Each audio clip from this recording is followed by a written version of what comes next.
question is about coordinating sales efforts with scheduling. The question is, I'm constantly adjusting to accommodate the relationship between sales and scheduling. I don't want to sell more work than I can handle, or vice versa. When I scale, I'm concerned about delegating these positions to separate people. Can one employee be responsible for both selling and scheduling?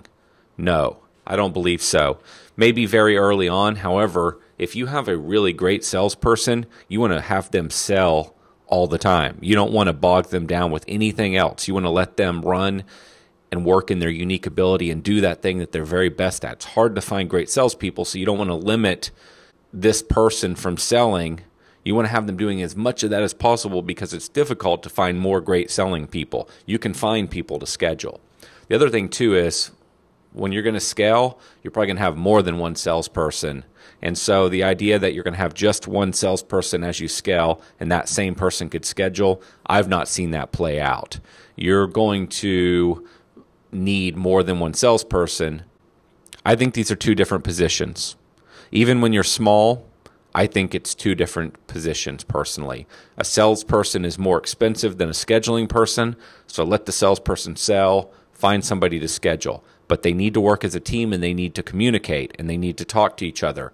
Now, a salesperson at times might have to be redirected because we need to communicate and we need to back off on upselling, or we need to back off on selling a new service to certain clients. There's a lot of examples where the sales team has to ratchet down the selling or take a bit of a break because of what's going on operationally with the backlog. And that does require communication.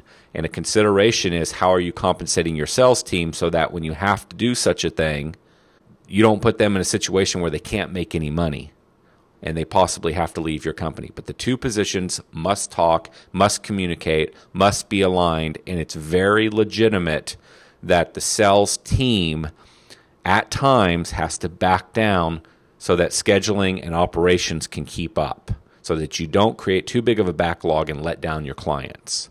But that's a communication problem, and it's not solved by putting the same person on both activities.